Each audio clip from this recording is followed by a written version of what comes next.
Welcome back to Sci-Fi Book Trek. Today we'll be doing a Warhammer book, The First Heretic, by Aaron Dempski Bowden. Exactly.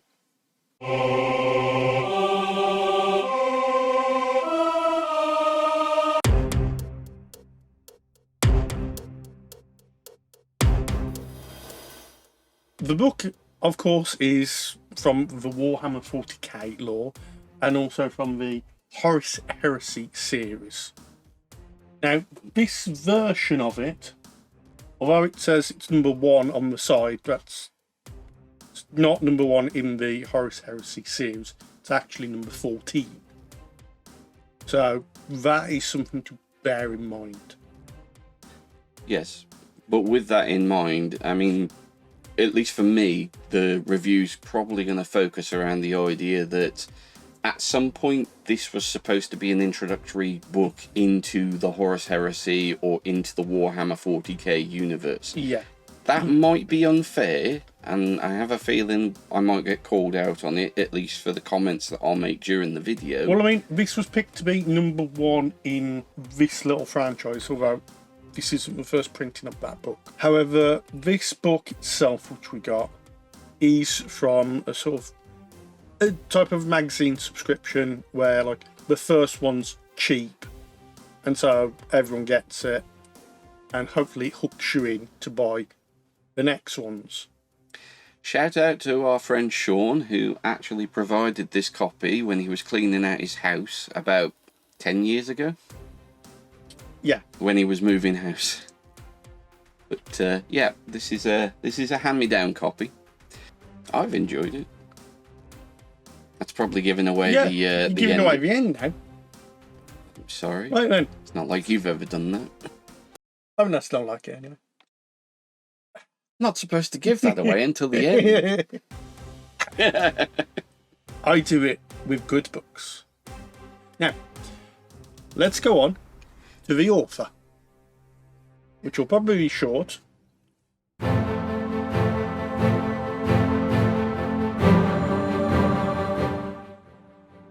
Yes, the author Aaron Dempski Bowden is actually quite difficult to find information on because he's got no Wikipedia page, he's got no bibliography to speak of in any professional websites. The only thing that we could find on Twitter. He's got a Twitter. I mean, that's the thing. He's got social media and he's got his own website. So that's where most of the information has come from. So, in his own words, he's a New York Times best-selling author, born in London and spent some years growing up in Bangladesh. 1 point. He's a New York Times best-selling author. I see that from every single bloody author. Mm-hmm. Especially nowadays, it's like, that just seems to say, I write stuff. Well, that's the thing. But anyway. A New York Times best-selling author, however, about 99% of his stuff is Warhammer fiction. Mm-hmm. Like, literally his entire bibliography is in the Warhammer universe. There's one good tread, but apparently he was too stupid for NASA, too English to play basketball, and too lazy to be a paramedic. So, as a result, he ended up focusing on writing. Could have played cricket. According to his own words, 73% of his time on this earth is helping people to spell his surname. I can't even say it, so I'm behind the curve. The First Heretic is not the first piece of work that he did. However, it does appear to be one of his early pieces. And that, although he did write, I did see a number of books came out in the same year as this that he has authorship over. And it was published in 2010, which of course brings us on to publication year.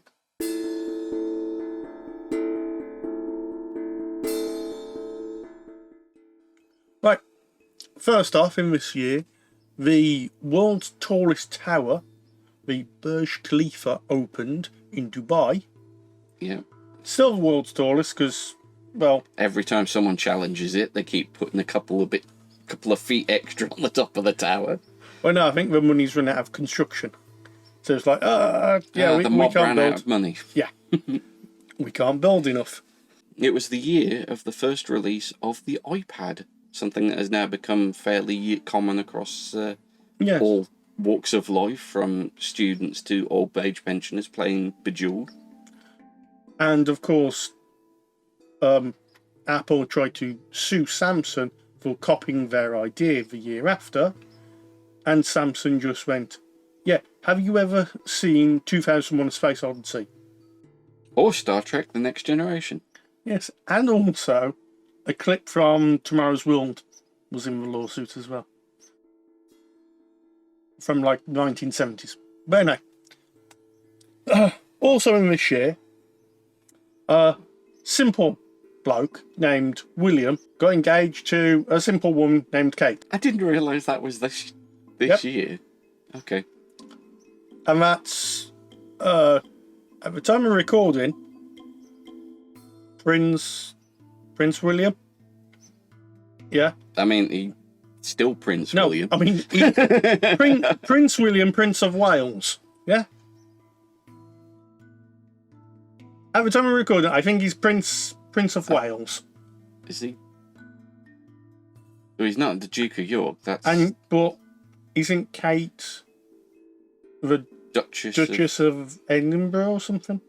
I thought she was Duchess of Cambridge. But Well, yeah, maybe she was Duchess of Cambridge, but I thought she got like a promotion or something. I don't know.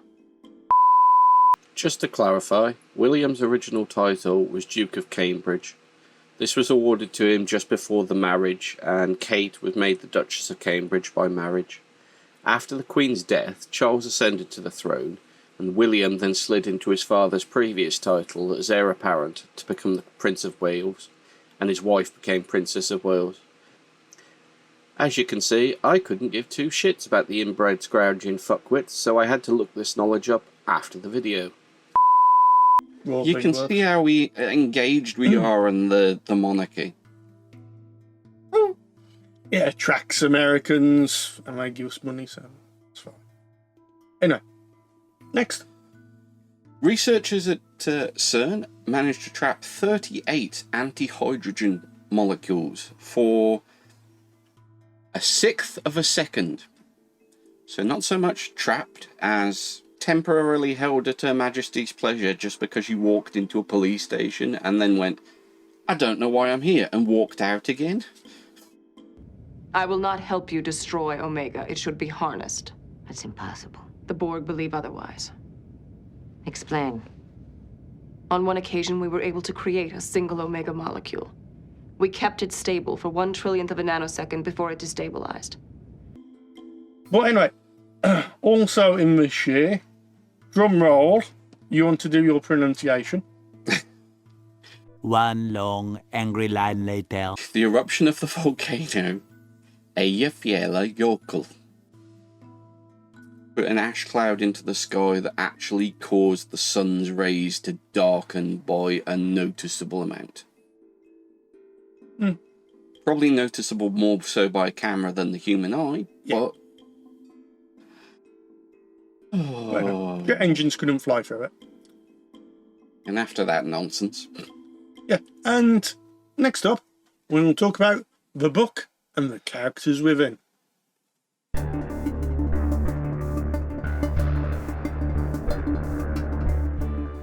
So we've got three major characters that I figure are worth mentioning. Okay.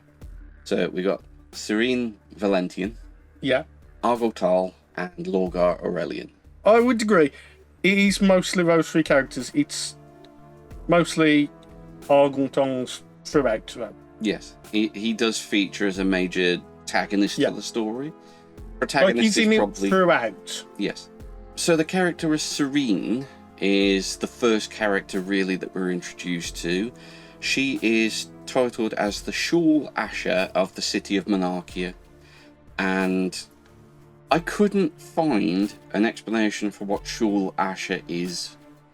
But the closest that I could come to, with everything that is sort of described around her, sort of seems like sacred prostitute. Which I found kind of funny, because this is a book which has gratuitous violence, the disembowelment of a man and having his bowels evacuate onto the floor, visceral details about gore and death and people exploding, and yet it's extremely coy about the idea of describing someone as a sacred prostitute. Just something that stood out to me. Well, yeah, but also you got to remember, it's a very religious city. They wouldn't actually use the word prostitute. They would come up with euphemisms and stuff like that. Shulasha. Yeah. If it's that. But yeah. Do you want to talk a little bit about Argyle? I would say Argyle, or Argyle, depending on how you pronounce it. He is there, but he's not there for most of it. He's the main person you see most events through. And like, you do get a sense of his character and how he's slightly different from the other word bearers. Yeah. Because he might not be as fully loyal, somewhat, or like indoctrinated. Because he will question some things. Yes, he does question, but at the same time, he does keep coming back and still trying to prove his loyalty to his Primarch to a degree where he starts to come off as a little bit like a domestic abuse victim. And I'm not making a joke there. It's yeah, it's a thing that runs throughout Warhammer. It's someone with daddy issues going, "Oh, please, look, Daddy, look what I've done," trying to get Daddy's approval, and Daddy doesn't really care. yes. And that's essentially how the sort of story kicks off. The Primarch. I was going to say, it almost perfectly brings us on to Lorgar Aurelian himself. Yeah, he does feel like he's the weakest brother out of all of his brothers. You know, we're seeing it from his perspective at least some points during the narrative. He's kind of just moaning most of the time. You might find a little bit of kinship with him if you've ever felt like the odd child out, because that is essentially how he's characterised. Yeah, I could maybe see that. We'll go on to Themes, genre. yeah, we'll go on to themes and genres, settings and stuff.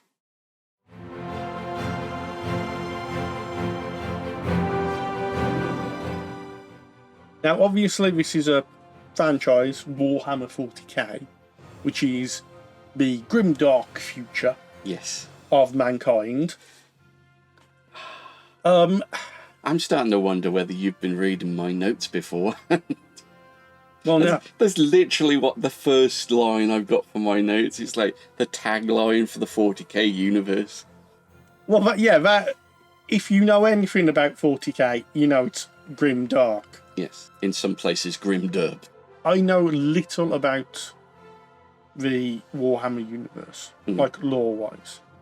I know slightly more than nothing, but slightly less than something. I've probably not got as much knowledge as a true steeped in the wool 40k nerd, but I consider myself to have a fairly up-to-date knowledge, and I could be wrong on the whole up-to-date part because the lore changes so often. Yeah. I don't believe First Heretic or any elements of the book have been Rewrote or retconned. yeah.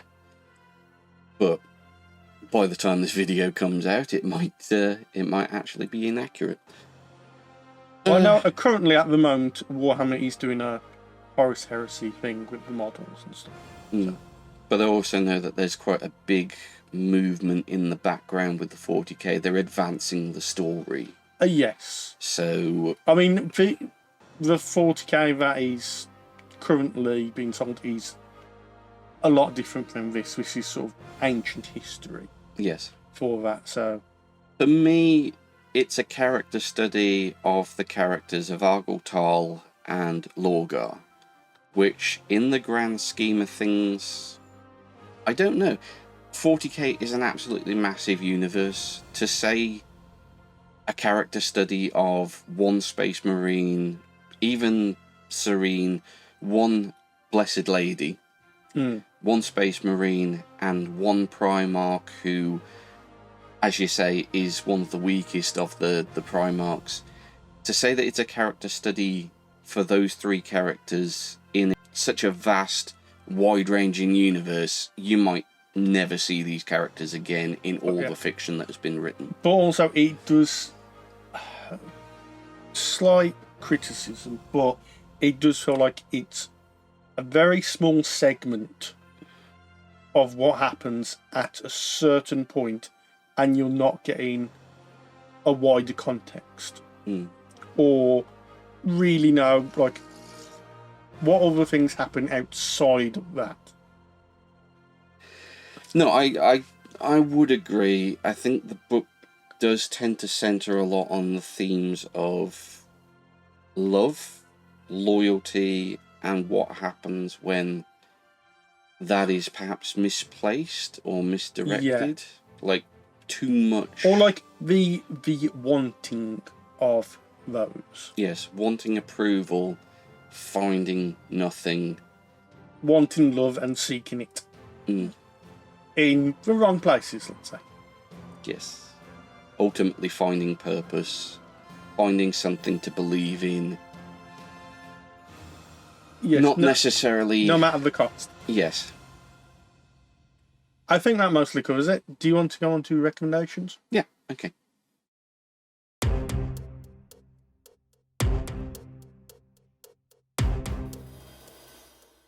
Right then. So, do you recommend it?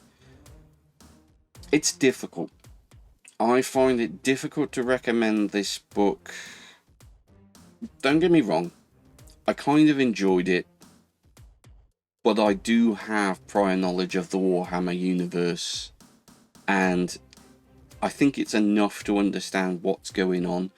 But if you were trying to introduce someone to the universe and using this as a primer, which I can only assume that the number one on the side of the spine, it was trying to introduce people to the universe as a primer, I can't recommend it in that way. I mean, I did think they tried to use this as a primer. What were they thinking? Yeah. Because, like I said at the start, this was the 14th book in the Horus Heresy series. And I can see it being 14th book. Reading it on its own, you have tons of questions. There are whole characters who just disappear and you don't know what they've done.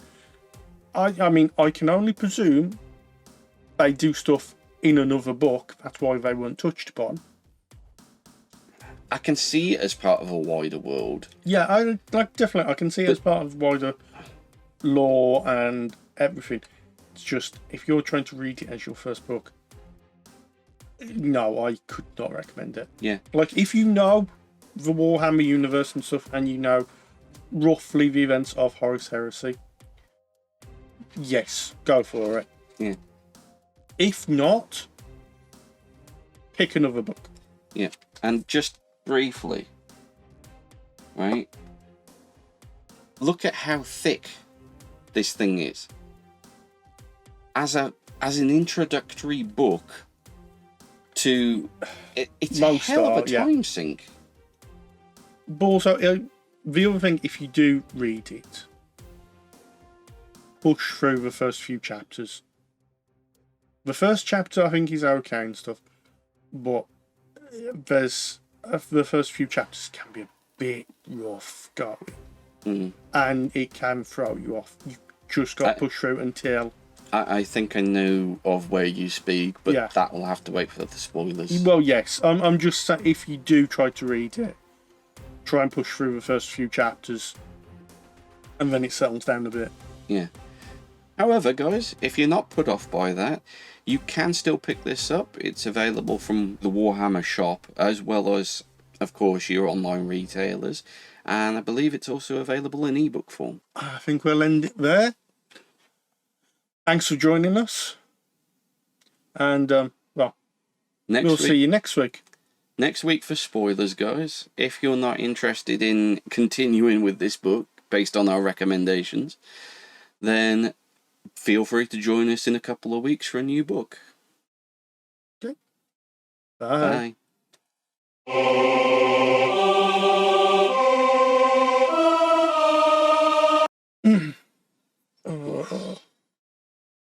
Eia fjälla jokko.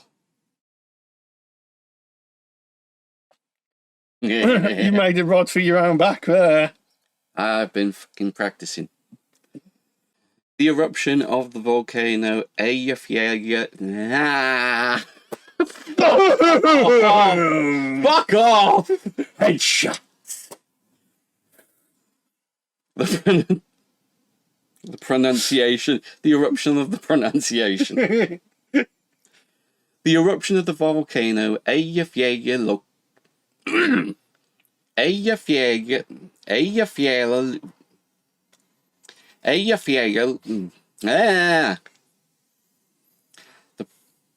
The eruption of the volcano Eyjafjallajökull. It was in Iceland.